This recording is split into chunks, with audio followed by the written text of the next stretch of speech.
Hello, today's project is going to be a UFO that we're going to actually put to use. We made a quilt and we had an extra square. So this is the extra square, and since it's just sitting there not being used, I'm going to take it and make it into a pot holder. So I've got this piece of fabric, which is the quilt square. I've got a backing fabric, which is what I want to back it with, obviously. And then I've got a piece of Insulbrite. Insulbrite it comes on a roll much like fabric, and it has this on it.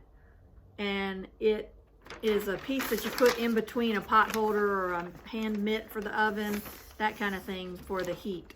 So we're gonna put that in the middle of it, and then we're gonna quilt it on the machine, and we'll be good to go. One UFO out of our box taken care of and done, and a pot holder in addition to that. So it works out well for everyone.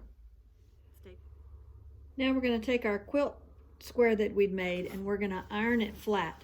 This one pretty much already is, but just to make sure, I'm going to do it again. Then we're going to put it to the side, and we're going to take our backing fabric and we're going to iron it. This one has a pretty good crease in it, so I'm going to spray a little starch on it.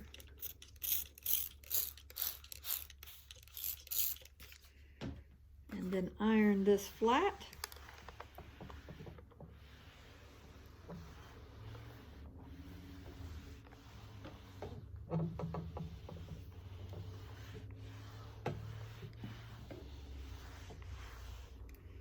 Put the iron away, and we will turn it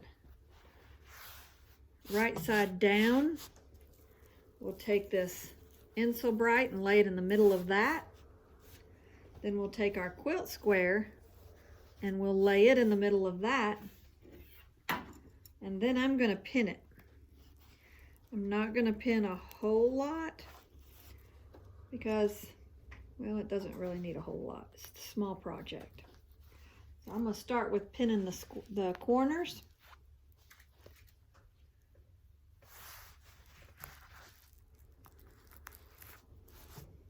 And then I'll go by pinning the edging, just so it's not going to wiggle while I'm quilting it. And since it is such a small project, I could put it on the long arm, but it's such a small project I can do this on my machine probably quicker than having to load it on the long arm. So now we just quilt this top however we want to quilt it. I think I'm just going to do straight lines around it, so that's what we're going to start doing. Now for the straight lines, you can use a ruler like this to help you guide the straight lines, or they actually make quilt rulers that you can use, but I'm not using it in this case just because I'm just going to do straight lines. It's a pot holder and it's small. So I'm going to start with going around the edges of this to kind of tack it down. This will be hidden in the binding, so you won't see this anyway, but I do want it tacked down. So I'm just going to stitch these edges all the way around to tack it down. For this outer edge, I'm just going around the side of the quilt square, and I'm just using, I'm going 1/4 inch all the way in on this big strip, this border right here, and I'm using this stitch line as my edge instead of using a ruler. So I'm just making straight lines around it. You can do whatever you want. You could have done squiggles, you could have done figure eights, you could do anything really around here, even cobblestones, whatever, but I'm just doing straight lines, and I'm using my regular foot. I'm not even changing that foot out. I'm going to go all the way around these edges till I get to this strip, and then we'll start doing crosshatch on the inside of it.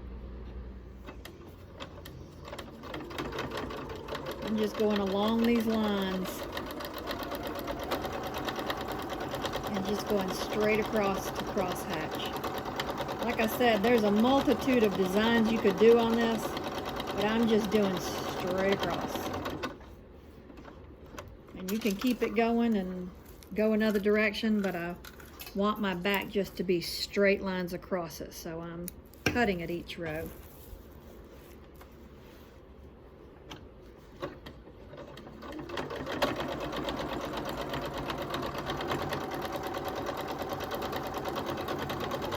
That way the back looks just like the front.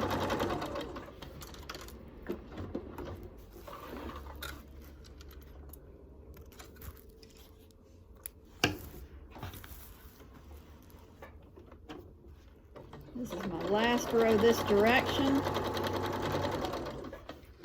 And then I'll show you what it looks like before we turn it and go the other way. So that's what it looks like. You'll see these lines going straight down this direction. Now we're going to flip it and we're going to go down these sides.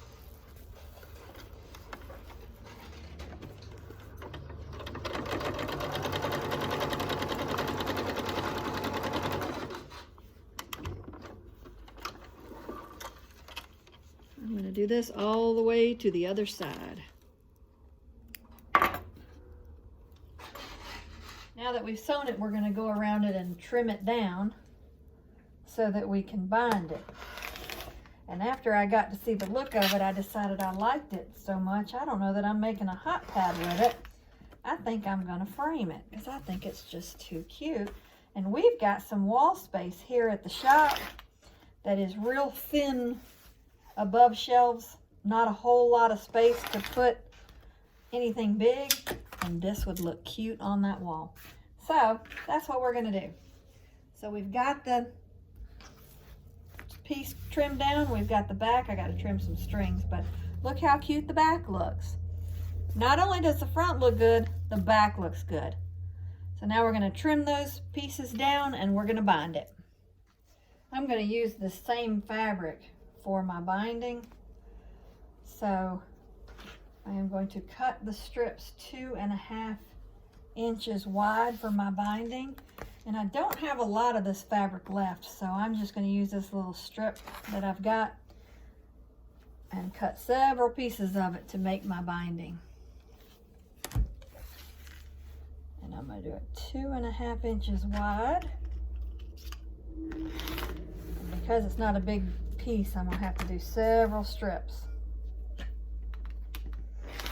But I'll sew these together, then I'll take them to the ironing board and iron them in half, and then sew it around the border. The next portion we're going to do is we're going to take our binding pieces and we're going to put them at a 90-degree angle like that, right sides together, and we're going to sew diagonally across that corner piece. Once we get to the edge, we're going to trim this extra little piece off at about 1/4 inch. It doesn't have to be perfect. Then when we open it up, we've got our binding piece made. We're going to do the same thing to this piece. We're going to lay it down, right sides together at a 90-degree angle, and we're going to sew from this corner to this corner.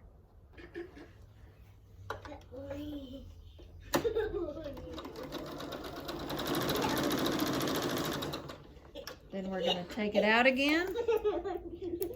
We have an audience today. And we're going to cut there again. We're going to do it again. Right sides together. 90-degree angle. Sew across this corner. From one corner to the other. Then we're going to trim that. Cut that. And cut again at about 1/4 inch. And there you have it. We are now ready for the binding. I've taken it and I've ironed it in half like this. Then I've pinned it to the side of the quilt square. And I'm not going to pin this, I'm not going to sew this part of it because I'm going to use that later on. But I'm going to pin it around about this far down into it. And I'm going to set it up on the sewing machine, and I'm going to stitch at 1/4 inch seam allowance until I get to the edge of this quilt square. When I get to the edge, I'm going to stop just a tad bit shy of it, maybe 1/4 inch. I'm going to pull it out. Some people at this point don't clip this thread. I do because I prefer it that way. Then I'm going to take this and I'm going to turn it at a 90-degree angle at the edge of that quilt. so that it looks like this.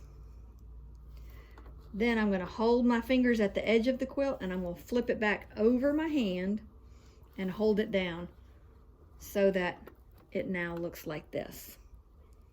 See this flap right here? I'm going to sew this, turn it, and I'm going to sew this edge down.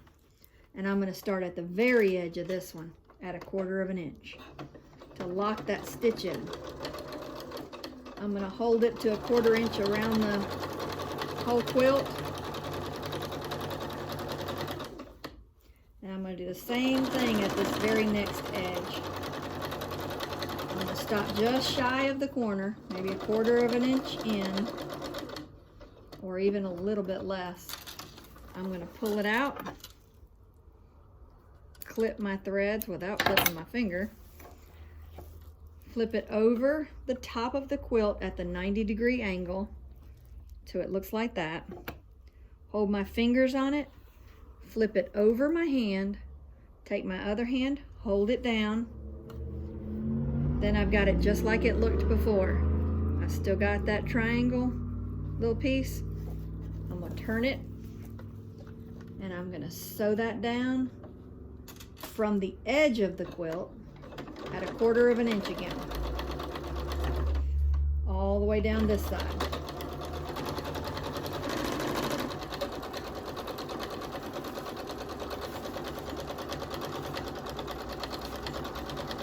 When I get to the edge, I'm going to stop just shy of it, maybe 1/4 of an inch or a little less. I'm going to cut it. I'm going to do the same thing again. I'm going to flip it up at the 90-degree to where it has that crease there. Hold it down, flip it over my hand, take my other hand, hold it down, hold that piece in place, turn it, and again from the very edge of that quilt square, sew it at 1/4 of an inch. We're almost back to our starting point where I'll show you how to end it off. Sew all the way to that edge. Just shy of that edge, we're going to stop, pull it out, clip it. Once I flip it, I'm going to do the same thing we did a minute ago. I'm going to flip this over. I'm going to flip it back over my hand, hold it down, turn it, and then sew this side down from the edge again at 1/4 of an inch. But I'm not going to go far because I'm ready to meet my ends on this binding. So I'm going to take it off and clip it. I've tacked that corner down so that I'm ready to flip it. But now you'll see that I've got this piece and this piece ready to join ends. So I'm going to cut it longer than I know what I need. And I'm going to discard this extra. Actually, I'm going to save it for my string quilt and I'll use that piece in there. I'm not going to throw it away, but I'm not going to use it for this project either. So I've got two pieces of fabric just hanging. Take the pin out. And I've taken a piece of that binding and I've cut just a little piece off. So you'll see this is where the binding that matches this. I'm going to open it up. I know that while it's folded, it was cut at 2.5 inches. This width is 2.5 inches. So now that I've got it folded, I'm going to open it and have that fold sideways so that I know this is 2.5 inches. And then I'm going to put it right here on the end of my piece, sideways, because I know this width right here is 2.5 inches. So I'm going to lay it sideways, then I'm going to flip this back over. So now that piece that was 2.5 inches is sandwiched in the middle of this. Because I know from here to here is 2.5 inches, I am going to cut right here. Little added bonus for my grandson. Then, now I know that's 2.5 inches. I can take this piece out, hold it to the side. I'll use that for another piece. And I'm just using it as a reference of 2.5. I'm gonna take these 2 pieces and I'm gonna open them up. And I'm gonna put them right sides together. It might be easier for you just to pin right here. I don't normally, but for you, if it's your first time, it might be easier to pin that to get that out of your way. But I'm gonna take right sides together at the 90 degree, and I'm gonna pin that across the center of it. Then I'm gonna take it to the sewing machine and I'm gonna stitch from this corner to this corner, diagonally across that piece.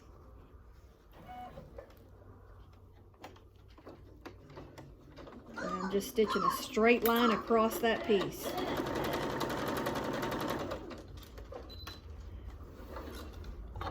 I'm going to clip it, and then I'm going to do just like we did with the other pieces. I'm going to cut this off at about 1/4 inch. So now when I unpin this, it's the exact length.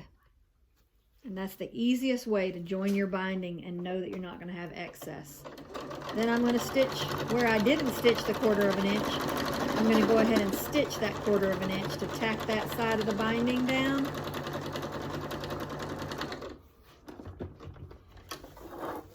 And now we've got the binding in place, so the next step is to flip it over and sew the other side. To stitch this binding down now, we're going to take it and flip it over. We're going to pull the middle of one of these sides binding over, and we're going to start stitching it down. You can do it from either side. Typically I stitch from the back to the front, but this time I didn't, and it's fine, so I'm going to do it this way. So I'm going to take it and I'm going to stitch it, and it should be 1/4 inch.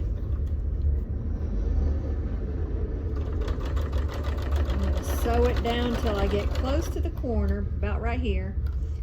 I'm going to take this corner piece, because it's so bulky, I'm going to flip back this piece that the binding piece that we put on. I'm not cutting that.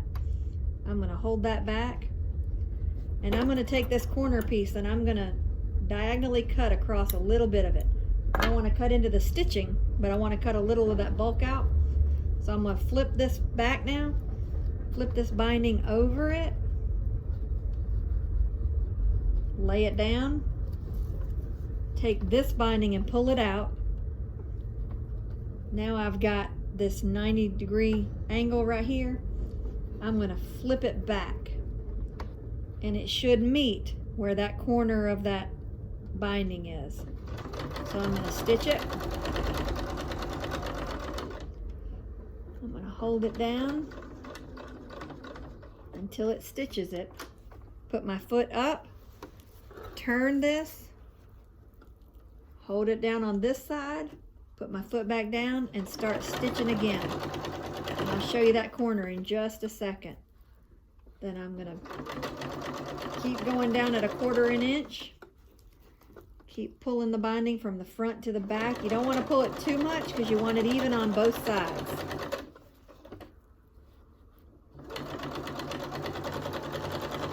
And I'll show you on this corner again what I did. So you hold this binding piece on the top back, clip a little bit of the rest of those fabrics, throw that away, pull it down. Let me get you at a different angle so you can see it. Okay, here we are a little closer.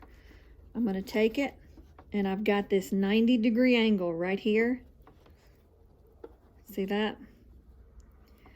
Then I'm going to pull this side, flatten it out, and pull it over, and it's going to cause that seam in the corner to look like that. And that's what we're going to stitch down. So we're going to stitch a little further down on the 1/4 inch. Then we're going to do that. We're going to flatten it out and flip it over to cause that corner seam. And we're going to stitch it down. When we know we're stitching on that binding, we're going to stop with the needle down, lift our foot up, turn this, put our foot back down, and pull the front from the back, and start stitching again at 1/4 of an inch. All the way down the side.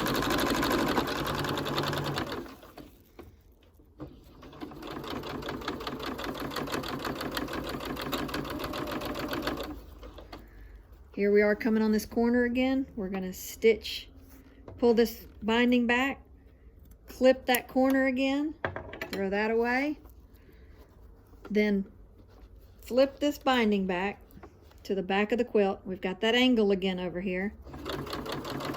So a little bit closer. Now here's this side strip. Flip it up. That makes that seam again. I don't know if you can see through my hand, so we're going to make that seam. And we're going to stitch it down. Needle down, lift up the foot, turn it, put the foot back down, and we're going to start stitching down this side. We're going to stitch this to the end and do it just like we did those other corners, where we flip it up from the back, needle down, foot up, turn, foot down, and then stitch it all the way, except not so fast, until we meet our first stitch. Lock that in, and then you are done. You've either got a hot pad or you've got a small wall hanging, which we're going to use as a little wall hanging for a tiny little spot on our wall. And that's it. It's as easy as that on a domestic machine. Can't beat it. Y'all like our videos, subscribe to our channel, and we'll catch you back for the next one. Y'all have a good afternoon.